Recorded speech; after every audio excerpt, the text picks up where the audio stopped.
Amigos con Derechos. Amigos con Derechos. Con Héctor Pérez Rivera. Presentado por Pérez Rivera, Salas y Peña, Defensa Legal. Amigos con Derechos, en donde hablamos claro y actuamos justo. Hola, muy buenos días, muy buenas tardes, muy buenas noches.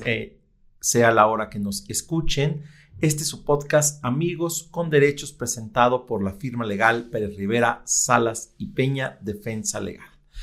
El día de hoy vamos a hablar de un tema que está presente en muchos aspectos de la vida cotidiana y que a veces no lo notamos, ¿no? Y quiero contarles de forma anecdótica cómo conocí a nuestra invitada de hoy.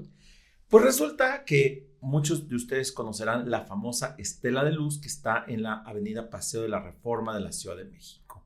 Fue un monumento creado para conmemorar el bicentenario de nuestra independencia, el centenario de nuestra revolución, muy polémico. Hay algunos que le llaman la suavicrema porque parece una galleta gigante y pues puede tener muchas cosas cuestionables, pero una de ellas no es que no sea accesible para las personas con discapacidad. Y esto lo sé porque cuando yo trabajé en CONAPRED, el Consejo Nacional para Prevenir y Eliminar la Discriminación, me tocó ir a verificar la accesibilidad con pues una de las grandes expertas que hay en la materia en nuestro país, Laura Bermejo, y pues ella pues nos explicó qué medidas, qué características tenía que tener un espacio público para ser accesible. Y de eso hablaremos el día de hoy.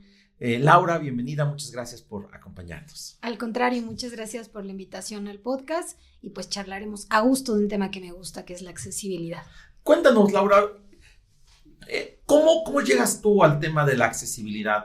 ¿Cómo es que se da tu involucramiento con este tema? Muchas gracias. Pues si me permites, me gustaría primero presentarme. Sí, me identifico como una mujer de piel morena, de cabello muy cortito a la altura de los oídos hacia arriba. Soy usuaria de lentes, me identifico como aliada porque no vivo con una discapacidad. Y bueno, el día de hoy traigo una t-shirt blanca, unos jeans, unos tenis, y esto lo comento finalmente por tema de accesibilidad, ¿no? La accesibilidad generalmente pues solo se piensa en arquitectura, pero debemos generar también una información en código, sobre todo en estos espacios en donde el imaginario pues no nos da una referencia visual de la persona que puede estar acompañándonos. Entonces justo por eso me gusta mencionarlo también pues para que tengan certeza de quién está por acá y bueno, me gusta ser nombrada con el pronombre de ella. ¿Qué es la accesibilidad? Ya entraste al tema. ¿Qué es la accesibilidad? ¿Cómo lo podemos definir de una forma, pues, valga la redundancia, accesible para todas las personas? Pues yo creo que lo más coloquial primero es que sea para todas las personas. Esa tendría que ser la primera terminología correcta, que sea para todas las personas y abre dos escenarios. El diseño universal, que se lleva bajo 7 principios que toma en cuenta ciertas características para generar los espacios pensando en todas nuestras diversidades. Particularmente si hablamos de alguien que vive con discapacidad, ya lo sectorizamos a la accesibilidad. La accesibilidad es, si lo viéramos, es una herramienta en la cual cuando se construyen espacios con barreras, sean las que sean económicas, culturales, sociales, entre otras, lo que hace la accesibilidad es generar bajo 3 principios elementos de seguridad, comodidad y autonomía.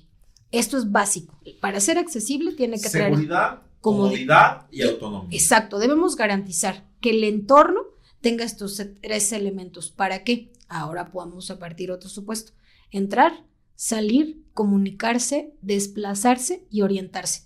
5 elementos que también debe garantizar la accesibilidad. ¿Por qué? Porque si tú entras a un espacio pero ya no te puedes vestibular por el mismo, eso no es accesible.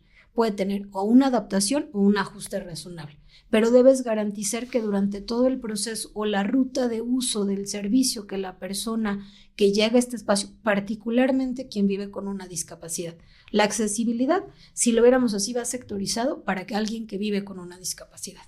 Hablabas del diseño universal. ¿Qué es el diseño universal? El diseño universal es un principio constructivo, un elemento que parte de 7 principios para los diseños constructivos. ¿En qué sentido? Uso de flexible, uso libre de errores. Un ejemplo podría ser una puerta.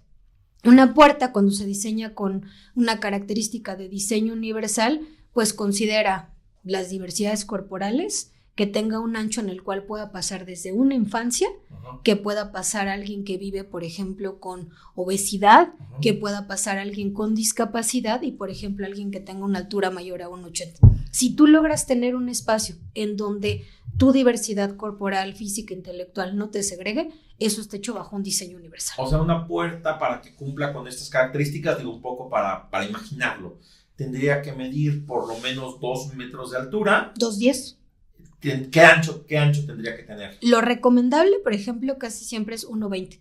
¿Por qué? Porque cuando construimos, pensamos solamente en estos 90 centímetros de diseño, pero incluyes la chapa, el marco, la puerta, todos los demás elementos, entonces vas reduciendo el ancho de la puerta y al final nuestro ancho libre se queda en 70 centímetros. 70 centímetros en donde una persona con andadera ya no pasa, que podría ser, por ejemplo, alguna persona mayor, pero ¿qué pasa, por ejemplo, alguna persona enferma? Si usa muletas derivada de alguna operación, por ejemplo, su abatimiento y el desplazamiento, pues es el de su ayuda técnica. Pero ¿qué pasa también con una mamá con una carriola o otra persona que haga una crianza? No solo para dejarlo en el tema de género, particularmente las mujeres. Es decir, una variable de los servicios que puede utilizar el espacio. Si solamente ese espacio lo pueden utilizar algunas personas, pues ya dejamos fuera el diseño universal. Y además, también se está no garantizando la accesibilidad para particularmente alguien que vive con una discapacidad. ¿Desde cuándo empezamos a plantearnos en este país el tema de accesibilidad? Porque en realidad creo que lo hemos ido viendo paulatinamente, pero por lo que me comentas, no me parece que sea algo tan general. ¿Cuándo empezamos a decir los espacios tienen que ser accesibles? Pues la organización que yo presido, que se llama Libre Acceso a SET, este año cumple 36 años. Esto nos da al menos una métrica de cuánto tiempo hemos buscado trabajar el tema de la accesibilidad sin que se resuelva al 100%. ¿Por qué? Porque los espacios se siguen diseñando solo para algunas personas, se toma en cuenta solo la funcionalidad estereotipada, cierta normalidad que deja fuera a las demás personas y se hace bajo distintos sesgos en los cuales pues se construyen enormes espacios en los cuales no se habla de accesibilidad arquitectónica, no se habla de accesibilidad en información, en comunicaciones y considerar, reitero, a todas las personas desde su diversidad y no desde sus particularidades, principalmente pues bajo modelos anteriores hablando desde una deficiencia, ¿no? Que te puede dejar fuera si tú, por ejemplo, no caminas a través de 2 piernas. Esto es un error. Puedes hacerlo a través de otros sistemas, otras ayudas que te permiten desplazarse incluso pues a un menor tiempo. ¿Por qué? Porque nuestra movilidad pues es distinta, ¿no? A ver, vamos un poco aterrizando algunas ideas. El primer episodio de este podcast, Amigos con Derechos, uno de los temas que tocamos fue el de Abelito y la Casa de los Famosos, y una de las cosas que nos llamaba la atención es que jamás se plantearon en esta producción que el espacio fuera accesible para una persona de talla baja, ¿no? Entonces pues se le infantilizaba mucho y después le dieron creo que un banquito y luego se lo rompieron. Y en verdad, y creo que, o nosotros creíamos que podía esto abrir la discusión y abrir como la reflexión de, pues justo temas de accesibilidad, pero realmente no sucedió, ¿no? Se quedó en lo anecdótico. Esto es algo a lo que ustedes desde tu organización se enfrenten constantemente, es decir, a este tipo de espacios muy visibles y que justo hay estas, pues, cuestiones mediáticas que ayudan a visibilizar la falta de accesibilidad de los espacios. Yo creo que en el caso que mencionas de este personaje que es integrante de la comunidad de talla baja, abre 2 pues espacios de diálogo, de crítica y de debate. Uno es cómo se observa la discapacidad, si en este caso es una persona de talla baja, desde la ridiculización, ¿no? De ver los temas mal nombrados, desde que una estatura obviamente no te define, pero como lo mencionas, se asemeja si fuera una persona adulta con características de una infancia, cuando son 2 elementos completamente distintos. Estamos hablando de un adulto que tiene cierta estatura derivado de su condición, pero en este caso no debería ser una discriminación su altura. ¿Por qué? Porque todos los espacios estaban diseñados para ciertos adultos con ciertas alturas, dejando fuera a un adulto con ciertas características. Y eso y todas las demás ejercicios, ¿no? Las pruebas, el proceso, la cama, los elementos. Y el tener un banco, por ejemplo, es una adaptación o un ajuste que se puede brindar en los espacios. ¿Por qué? Porque finalmente te ayuda a ir eliminando ciertas barreras, no las resuelve. Lo ideal sería que tuviéramos entornos en los cuales, por ejemplo, estás en una camilla, le voy a poner un ejemplo coloquial de revisión. Si esta camilla se modifica a distintas alturas, pues puede subir una infancia, un adulto de talla baja, alguien usuario de silla de ruedas, alguien con mayor altura. Pasa lo mismo en las oficinas. Si el mobiliario también lo tenemos a unas alturas regulares o regulables, pues podría utilizar la infancia cuando, por ejemplo, participen en los espacios de los adultos y hacen la crianza, ¿no? Porque también este es otro de los temas importantes. La accesibilidad constantemente ha estado diseñada por los adultos, dejando fuera a las infancias que también pueden vivir con una discapacidad o no.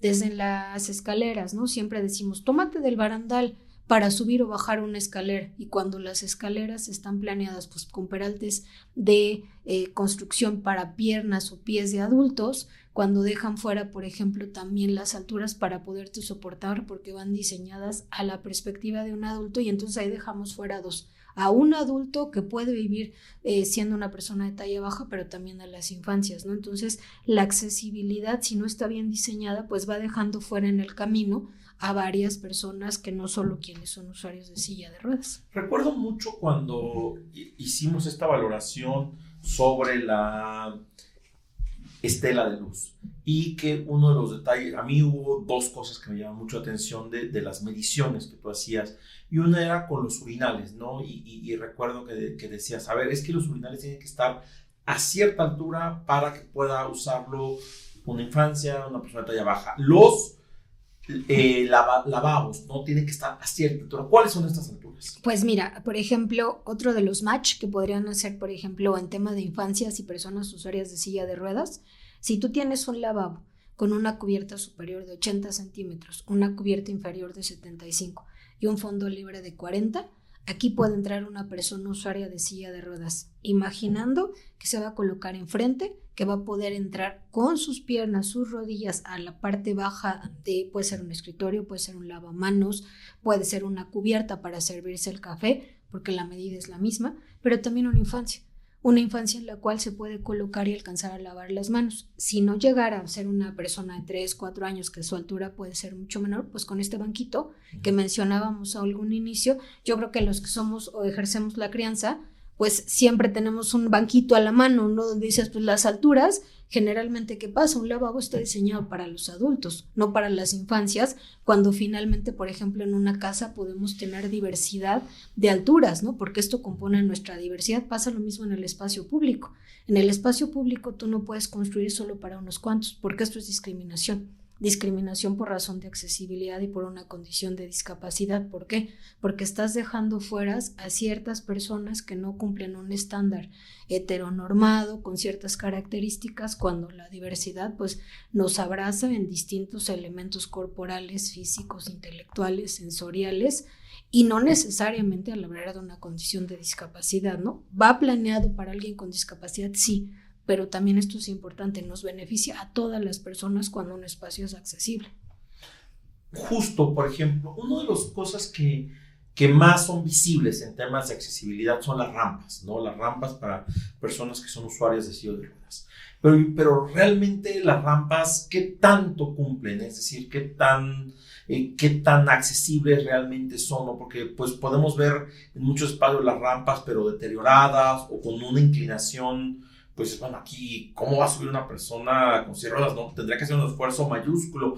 ¿Cómo deben ser estas rampas y dónde deben de estar? Sin entrar a cuestiones técnicas, para que sepas que es una buena rampa, es el poderte desplazar por la misma sin que tú sientas que te vas a caer, que vas en una pendiente en la cual tú te percates de la misma, que la superficie sea uniforme y que puedas hacer un trayecto platicando sin el mayor esfuerzo, sin riesgo de caerte. Ya si caes en la parte técnica, pues que no excedan el 8% de porcentaje, que sea de material uniforme y antiderrapante y que tenga un ancho mínimo de 90 centímetros libres, ¿no? Si fueras en este caso un arquitecto o una arquitecta, un ingeniero, alguien encargado de construir.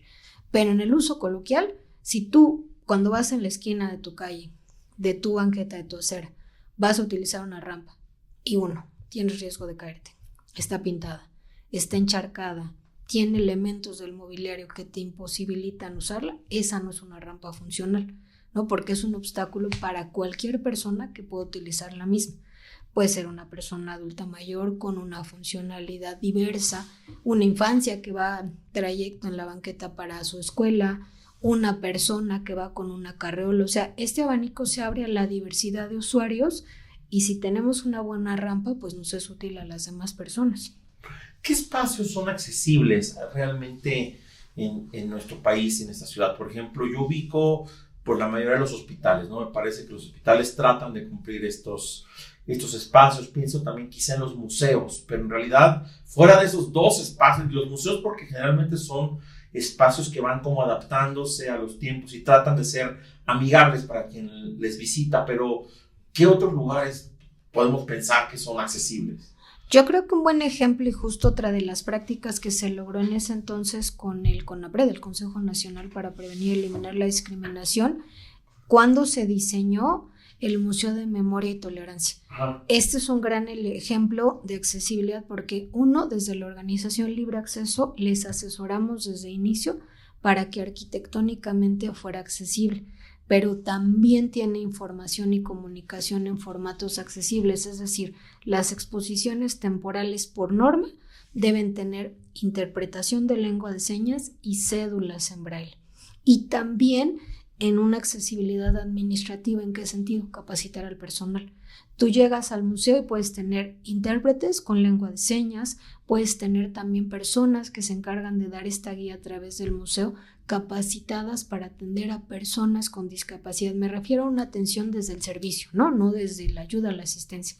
Y que brindan estos servicios, pero también en su momento, ahora pues ya no estaba en funcionamiento, ya ha tenido varios cambios. Cuando tenían el área infantil, por ejemplo, también tenían adaptaciones en cuanto a que las infancias podrían tocar los distintos materiales, tenían también una capacitación para infancias neurodivergentes, o sea, tuvo muchos avances este museo en temas de accesibilidad de infraestructura y también han hecho exposiciones temporales enfocadas a hablar del tema de discapacidad. Pero justo este es un ejemplo que me gusta citar constantemente. ¿Por qué? Porque hay espacios que pueden ser con mayores ventajas en accesibilidad arquitectónica, pero no incluyen la información, la comunicación y sobre todo la capacitación. Entonces, si hablamos de accesible, debe ser integral para los distintos tipos de diversidad que pueden presentarse en el entorno, no solo arquitectónico, porque entonces estamos mandando un mensaje de es accesible solo para unos cuantos, y la accesibilidad, de acuerdo al artículo 9 de la Convención sobre los Derechos de las Personas con Discapacidad, incluso no solo habla de inmuebles, también habla de transportes, ¿no? Entonces es mucho más. ¿Qué transporte puede ser accesible? En realidad no ubico muchos. Por ejemplo, me parece que, sin ser experto en la materia, me parece que el aeropuerto de la Ciudad de México, el AICM, no lo es. Me parece que es complicado transitarlo para cualquier persona, pero por ejemplo estaba pensando, creo que el tren suburbano hizo algunas adaptaciones y lo es, ¿no? ¿Cuáles serían transportes accesibles? Un buen ejemplo podría ser el Metrobús, pero el Metrobús se quedó desfasado a lo largo del tiempo de las adaptaciones para ir mejorando. Es decir, en un buen tiempo fue una referencia porque contaba con un espacio reservado para personas usuarias de silla de ruedas, otras sillas designadas también, por ejemplo, para personas que fueran con su perro de asistencia, otro espacio también para mujeres, pero hoy en día hablar de una unidad con un solo espacio reservado para una persona usuaria de silla de ruedas, cuando tienes demanda del transporte por un mayor flujo de personas que lo utilizan, por ejemplo, también señalización en cuanto a sistema braille, pavimentos podotáctiles y esta navegación para personas sordas, pues el abanico se hace mucho más amplio, pero también siguen dejando fuera. En un entonces el Metrobús era un ejemplo de mejora de accesibilidad. Hoy en día, pues por cuestiones también de necesidad de los usuarios, pues muchas veces va saturado el espacio y hasta esa misma área reservada pues va ocupada por la población pues que necesita llegar a un espacio, invade, ¿no? Invade ese espacio y entonces la persona con discapacidad pues necesita esperar a que en algún momento ese espacio esté libre, la saturación, estar teniendo también un choque entre poblaciones, si hablamos de estas políticas de género para poder usar ciertos espacios para pues generar medidas en contra del acoso, pero en los cuales también podemos hablar de que el único espacio reservado para personas usuarias de silla de ruedas son los vagones principales, ¿no? Y esto se basa también en el metro, ¿no? Justo el metro. Se inauguró la remodelación de la línea 1, ¿no? Que tardó muchísimo tiempo, tardó varios años. Y yo no sé, no he tenido la oportunidad de usar la línea 1. ¿Sabes tú si se adaptó para que fuera accesible? Yo creo que una de las principales barreras o complicaciones que pueden tener el sistema, incluso el Metrobús o en general, cuando esta autonomía depende, por ejemplo, de un elemento como es el elevador.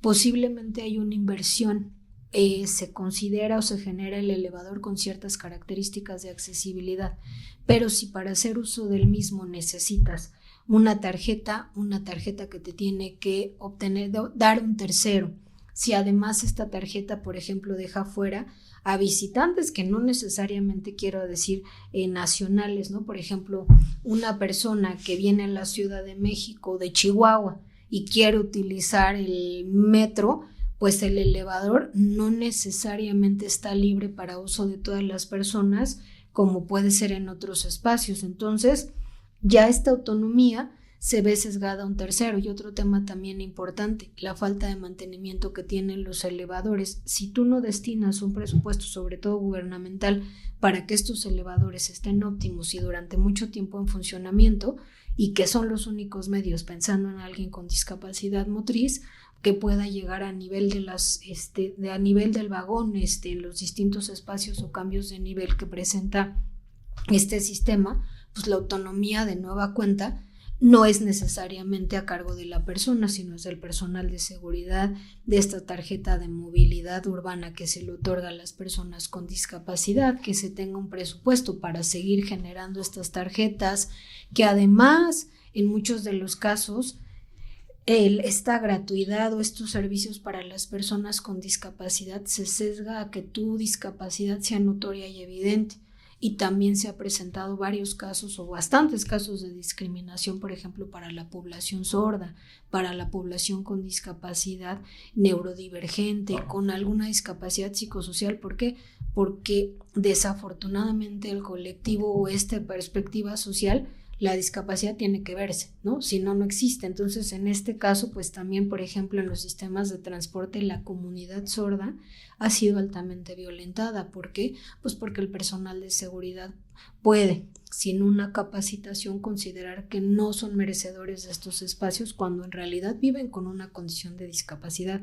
Y es lamentable y absurdo que por la calle vayamos preguntando si alguien vive o no con discapacidad, claro, porque tú no en la calle no puedes estar haciendo estas clasificaciones. Si la persona se asume, cumple con las características tanto documentales como legales para, por ejemplo, tener una credencial que lo identifica como persona. ¿Y esa credencial dónde te la dan?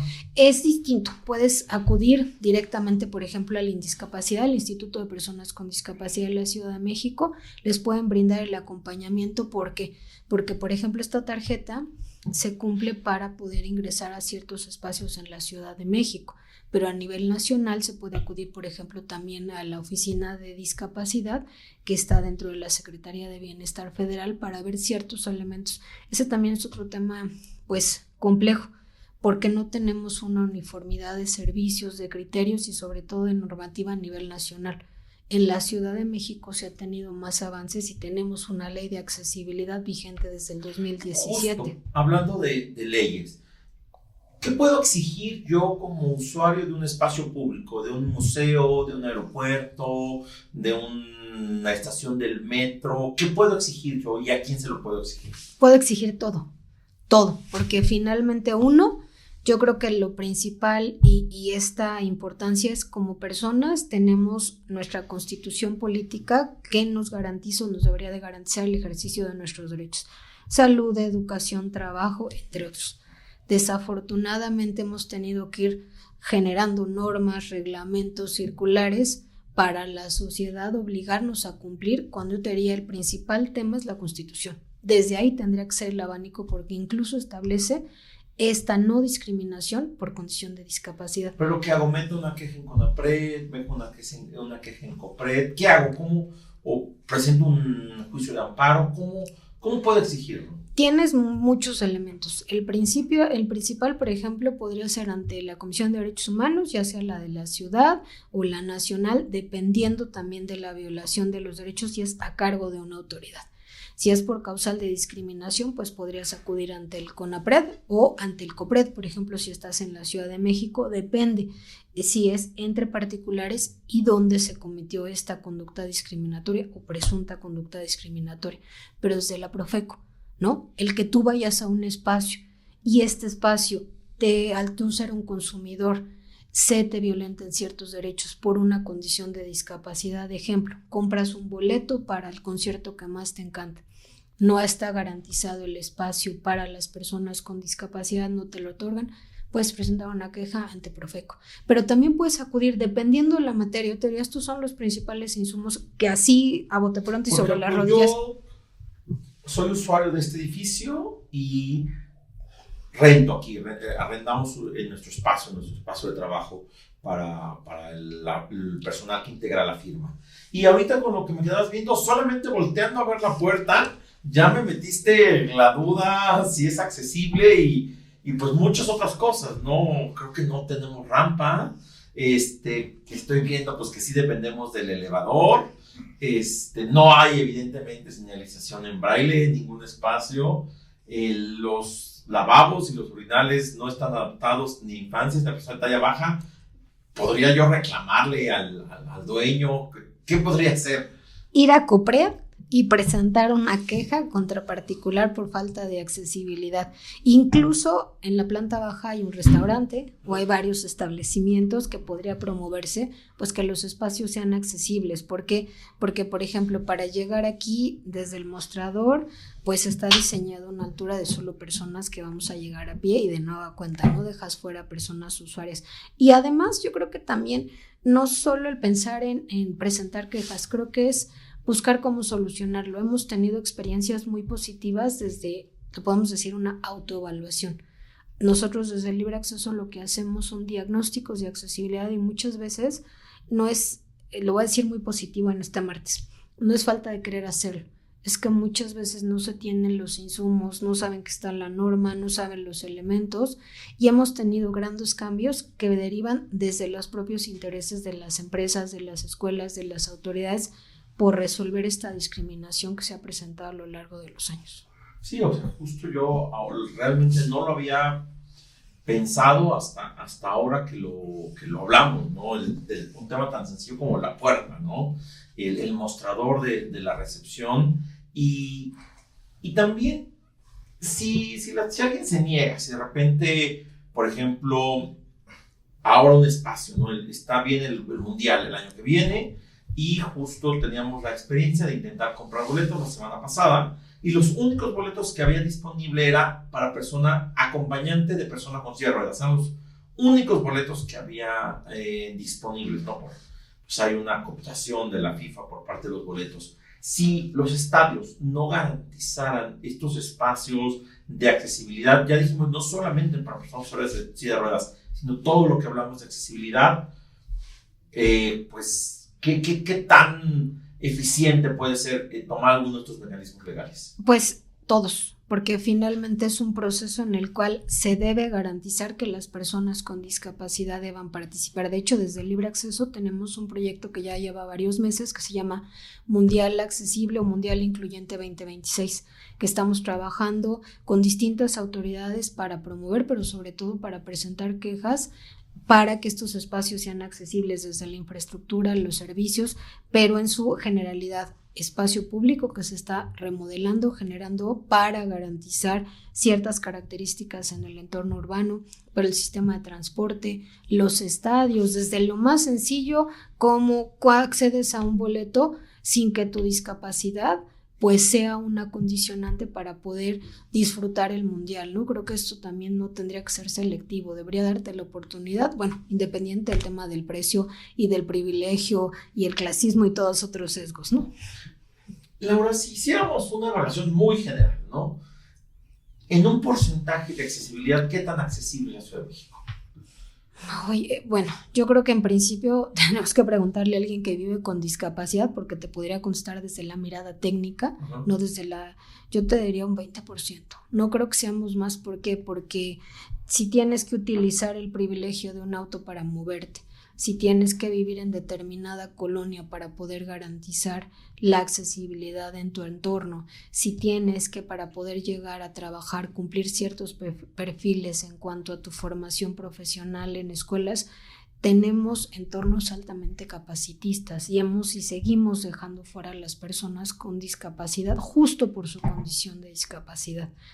Y yo creo que con el tiempo también te vas volviendo, no creo que más estricto, pero sí más consciente de todo lo que se tiene que resolver y no sobre todo por asistencia. Hoy en día a nivel de gobierno la mirada es demos una beca y con esto resolvemos. Cuando a lo largo del tiempo pues la política tendría que ser financiar, ¿no? Hoy el presupuesto de egresos es nulo para las acciones de inclusión y de accesibilidad pensando en la agenda de personas con discapacidad.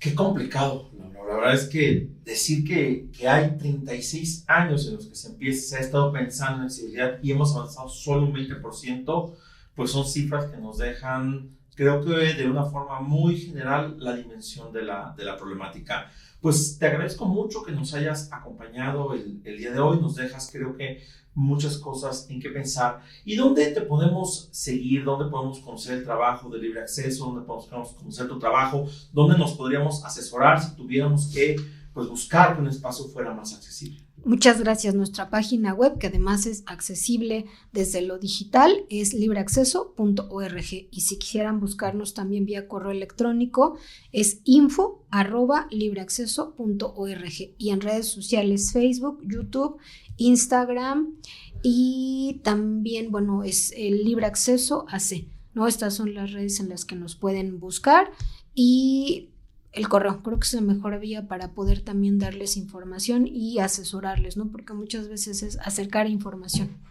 Pues muchísimas gracias, Laura. En verdad creo que nos dejas con esta reflexión sobre ser accesibles y qué tan accesible es nuestro propio espacio, ¿no? Y nuestra propia casa, nuestra propia oficina, nuestra colonia, nuestra calle. Y creo que, pues, espero que puedas volver a venir al podcast. La verdad es que fue muy, muy ilustrativo y pues es el objetivo de este espacio, que las personas conozcan sus derechos a través de una charla entre amigos. Yo soy Héctor Pérez Rivera. Nosotros nos pueden seguir en redes sociales en @PSP Defensa Legal, en Facebook Pérez Rivera Salas y Peña Defensa Legal y en nuestra página de internet www.perezriverasalasYpena.com. Ya le pediré eventualmente a Laura que revise nuestra página para ver qué tan accesible es. Muchas gracias. Gracias por escucharnos. Nos escuchamos la próxima semana. Amigos con Derechos. Amigos con Derechos. Con Héctor Pérez Rivera. Presentado por Pérez Rivera Salas y Peña Defensa Legal. Amigos con Derechos, en donde hablamos claro y actuamos justo.